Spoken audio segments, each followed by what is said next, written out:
Welcome back, everybody, and today what we're going to be doing is fixing Nintendo games with batteries in them. What I have here, I've actually taken a Zelda II game of mine apart, and I've already removed the battery from it. Here's the battery, here's the game, and here's the case right here. Originally what I was going to do is actually put a button cell battery holder inside the game, and that way you could always replace the battery without having to desolder. But what I discovered in the process is that there wasn't actually enough room to put the button cell battery holder on the board and still fit it back into the game case without cutting off a plastic peg on the inside. It was, I'll show you right here. This plastic peg right here would be blocking the battery holder. So I didn't want to cut the game up like that. So what I'm going to be doing is actually replacing them with the same type of battery. Now let's just talk real quickly about the batteries in these things. This battery here is a CR2032, and that's a pretty standard battery that you can buy in any drugstore, Walmart, Dollar Tree. But the problem is when you buy them there, I've just got them right here. This is a CR2032 out of the Dollar Tree. So that's $1 for two. That's really a great deal if you need CR2032s. But you'll see that there's no metal tabs on these things. And one thing you can't do is you can't take these metal tabs off and put them on another battery. I mean, you could try, and I've actually tried doing it myself, and but the problem is that in order to heat them up and solder them on, you have to heat it up so hot, and the metal of the battery case, the metal of the battery casing does not take the solder well. And secondarily, really primarily, is that you do not want to solder a lithium battery because it could possibly explode. It will start leaking as soon as you start doing it anyway, so which would severely limit the life of it. So what you do is you buy these. These are actually spot welded on. You can see these little dots here. I'm moving closer so you can see them. See those little dots there? That's actually a spot weld. And I don't know if that's done prior to the battery being actually assembled. I think it probably would be, because it would probably damage the battery to put current through it like that at the time. So they probably solder these, weld these on before the battery's even assembled. So yes, so you can't put these on yourself. So the only other option is to make a button cell battery holder to hold them in, or to buy the same type of batteries. Now the problem is when you buy these batteries, they can be really expensive to buy in terms of what if you want to buy one of these, it can cost you a lot of money, because if you go to Mouser or some other online company, they're going to the batteries themselves are probably going to be like $3 to $4 each, and but what kills you is the shipping, is because you can't ship them U.S. Postal Service because it's illegal to ship lithium batteries. So actually what I got here, I've got a pack of 10 batteries. I picked them up off of eBay. Now they're got some Japanese writing on them, so I'm assuming they're semi decent. But this was I got 10 batteries for $12, free shipping. You really can't beat that. That's a great price. The only thing when you do this, the funny thing is that you're not supposed to mail these. It's illegal to mail them. But when I ordered from this eBay seller, they actually mailed them to me, U.S. Postal Service. I'm going to block out their names so they don't get in trouble. But you see here they actually send them to U.S. Postal Service right there, which is not what you're supposed to do. But that's well, you can't do anything about it now. But I didn't break the law. I just received some mail that was sent incorrectly. I did not know how they're going to send them to me. So, but anyway, so here's one of the batteries. And this seller actually included instructions of how to install them. Not that I needed it, but here's the battery right here. And you'll see that this one's got a little, like a little plastic shrink wrap around the outsides. That doesn't make any difference really in this case, but in some cases that's just an extra protection from the battery shorting out. So what we're going to do, I'm just going to take these pins, I'm going to just bend them out straight so they match up with the way the original one was. Alright, this one's already been bent out of shape though. Okay, so now you'll see one of these here. I'm going to put the lens back up here. You see, this is the one terminal, and you see it's got a little positive plus over top of it, and the other one here is the negative terminal. So you want to make sure you get your positive terminal in the right one, or else it won't work. I don't know if it'll damage the game or not, but it definitely won't work. So the top of the battery, where the writing is the positive. You can see the plus on there. So you want to make sure that that goes into that hole here. And get this one into that hole, which you might have to do a little bending here. Whoops. Careful bending, I should say.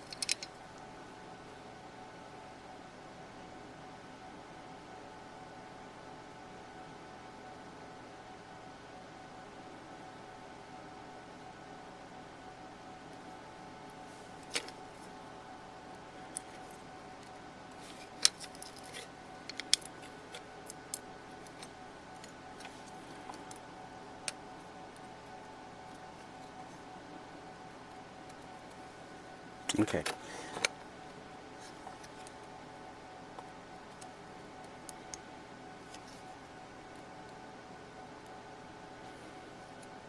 Okay, so now that we've got the battery in there, I'm going to bend the terminals back just a little bit so it holds the battery in place. I'm going to take my soldering iron here. Okay, can you guys see that? Alright. And we're going to put some solder on here.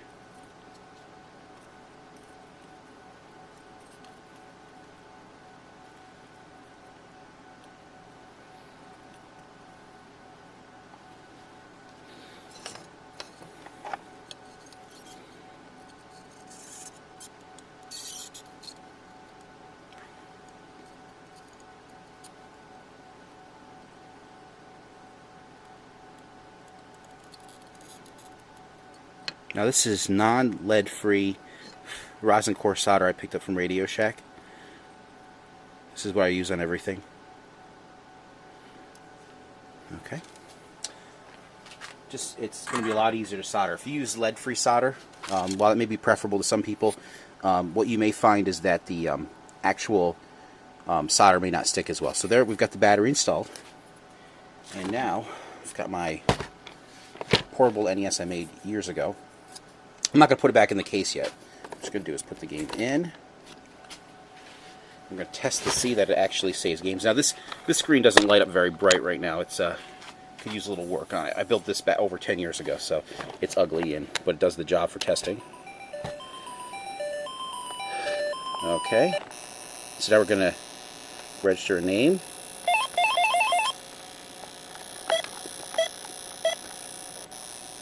Okay, there's the game. We're going to start it up.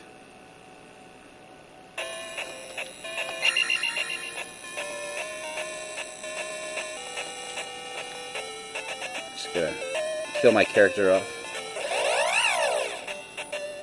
Actually, I probably didn't need to do that.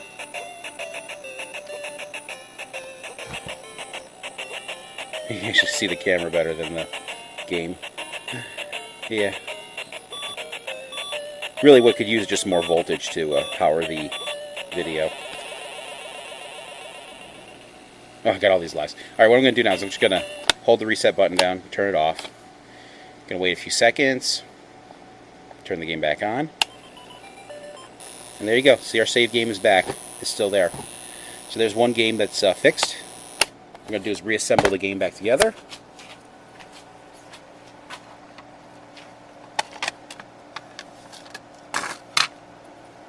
And I'm going to do my Zelda while I'm at it. Zelda I.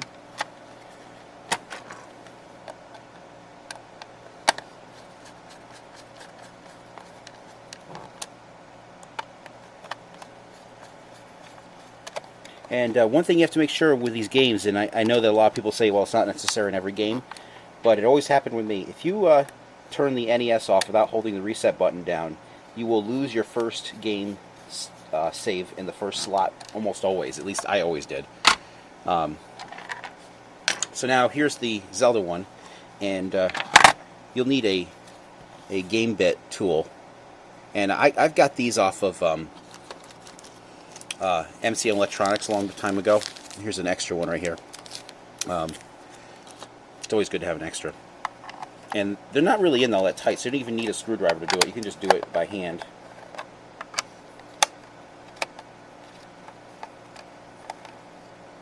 I'm going to show you is actually how you desolder the game now.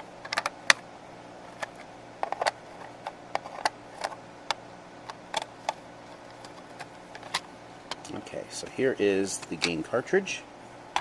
Take the game out. So here's the original battery in there. That's a Maxell is the brand on this. You'll see that the game actually looks a little different in its board, in its way it's built. It's just a different mapper in this thing.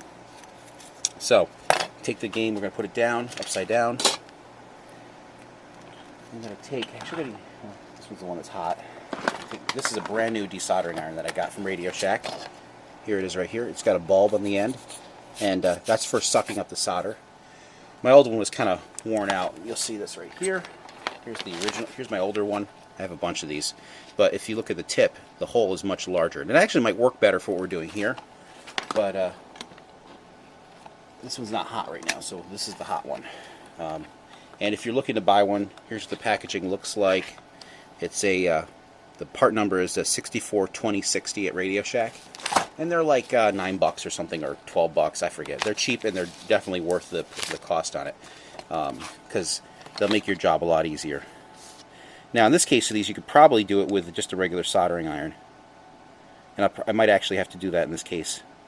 So I've got the bulb depressed on this before I even do anything, and I'm heating up the solder with my iron, and I suck it up like that, and then I squeeze it all out when I'm done. Same thing on this side. But you notice that even though the game's a little bit different, the battery is in pretty much the same location.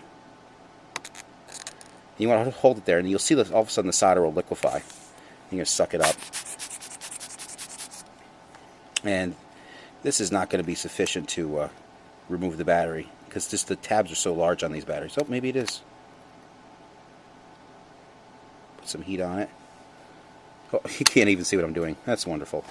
Let's do this again. So you hold it here like this, with the bulb depressed, and then you release the bulb, and it'll suck up the solder.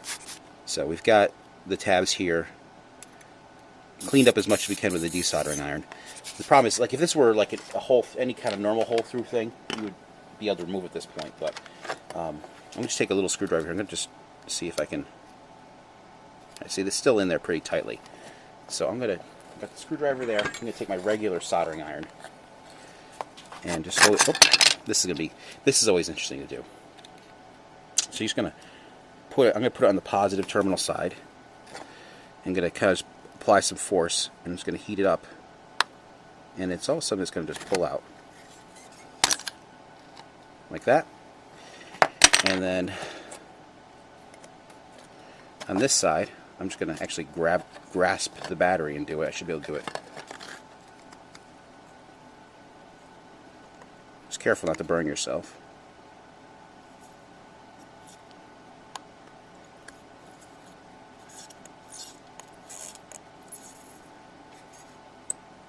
There you go. So the battery's been removed. Discard it.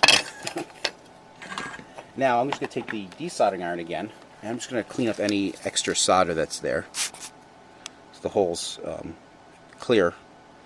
If your holes are covered with solder, you want to make sure you get that out with a desoldering iron. Okay, just going to go this side. This side looks pretty good. Okay, so now we've got the man, I cannot keep it on the camera, but whatever. Okay, so now when you're done, it should look something like this. See, there's the. That distance just right. Okay, you can see that hole is nice and clear, and you can see that one as well, and from the other side as well. Alright, so now we've got a hole that's good enough to put a battery in. I'm going to go to my pack of batteries, and I didn't show you, but this game did not save.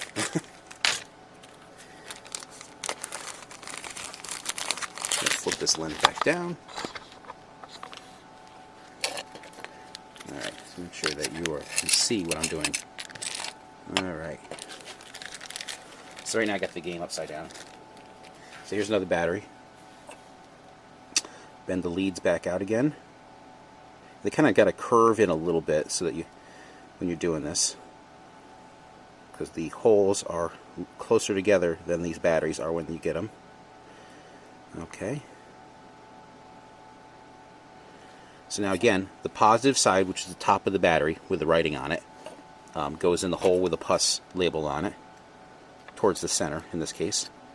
Always check, because some of these games, maybe the ones that aren't made directly by Nintendo, might not be set up that way. Alright, so I put it in, and I'm just bending the leads back just to give it a little bit of tension in there so it holds in place. I'm going to set the board back down again. Take my soldering iron. And I'm just going to, got a little gunk on there, clean it off. Alright, now when you go to solder this, one thing you want to do is make sure that you can't just pull the soldering, you can't just melt the solder and place it on. Is you have to actually heat up the solder flows towards heat. So where you want the solder to go is where you want to place the heat. So you don't even need to put solder on it first. You're just going to put the iron so that it's touching both the battery terminal and the pad where the solder is supposed to, where you're supposed to connect it to. Now the solder's already melted here, and you guys probably can't see it very well. But now it's hot, so I'm just going to take and put some solder in, and it's just going to flow all around like liquid around everything. And that's going to give you a good solder joint. Now I'm going to try to get this a little bit closer so you can try to do one nice and close, because I know it's going to be very, for someone who doesn't solder normally, it's going to be a difficult thing to do. So I'm going to set this up as best as I can for you guys to see it. Bring the light in close, not too close. Okay, so there's one of the solder joints. Get this just right. Alright, so here we've got the metal tab sticking out, and I'm going to take my iron. Be very careful not to melt my camera. Okay, so here it is. And I'm gonna spin this around just because it's all right. So So here is the tab. I'm gonna just place the iron so it's pressing up against the metal tab of the battery, and it's touching the pad. Now this one doesn't have a lot of solder on it right now, so I'm gonna let it heat up for a bit. And then once it gets hot, you'll see I'm just gonna touch some solder here. And you're going to see it's going to start flowing around. See, it's flowing down. A little bit more in there. This is a large pad, so you need to put quite a bit of solder on it. You can see it's going to flow all around the pad. Like that. Alright, and then I'm just going to remove the iron. And we got a nice solder right there. So that's how simple it is to do a solder. Just take your time, and you'll get a good joint like that. Okay? And there's the other one right there.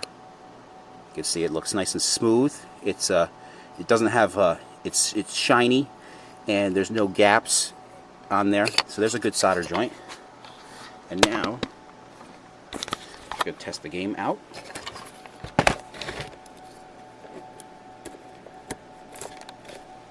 Alright, so we've got it in the portable system that I've built.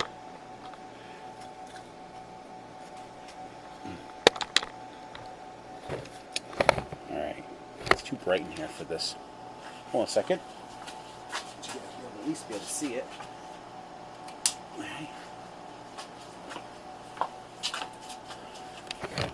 Alright. You can see the camera really well.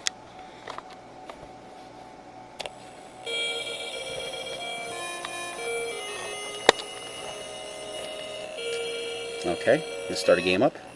You see there's no saved games, obviously. You just make a game.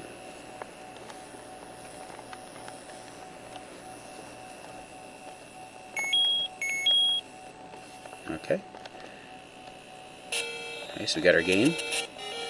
I'm going to hold the reset button down, turn the game off. Yeah, you can see me. And we're going to turn the game back on again. And you see there's our save game. So that's how easy it is to fix a Zelda game which the battery's dead, or any other NES game.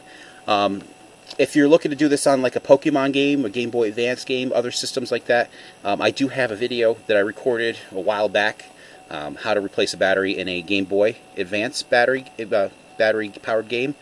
In the Pokemon game, it actually uses the battery for the clock in it. It doesn't use it for the saves. Matter of fact, I'm going to just show you. I'm going to turn it off without hitting the reset button. And I've modified this system, so it might not do what I'm expecting. Now, see, the game's still there. Yeah, so that's just because the way this is set up a little bit differently. But it is using original NES hardware, but I've got some different changes in the hardware. Okay, so now I'm going to turn that light back on. Now we're just going to reassemble the game cartridge. It's over the side. Okay, so here is there's the cartridge. I'm just going to put the game in. And you can only put this in one way, but it goes, if you put this is label side down, and it goes so that the battery is facing down, and the battery is over on this right hand side. Alright, and I'm just going to put the keys back together. Now some games don't need the game bit, like that Zelda II had screws that were just regular standard slot screws, but Nintendo started using randomly kind of in the beginning, because this is Zelda I and it has game bit screws in it, but Zelda II didn't, which I just find interesting. And I got this before I got Zelda II. This is it's it actually is an older game, so it's funny that Zelda II had the other style batteries in it. But okay, so now don't over tighten this, just regular. It doesn't have to be crazy tight. And I'm just going to put it back into my crappy portable that I've made. Right there, see it's in. I'm just going to turn it back on again. And you can't really see it because I have the lights on, but we'll just start up again. And the game save's still there, so that's good. Okay, so that's it, guys. That's how you replace a battery. And hope you enjoyed the video. If you if you have any questions, feel free to leave leave comments on this video. I'll answer them. And yeah, so that's it. Thanks for watching, everybody.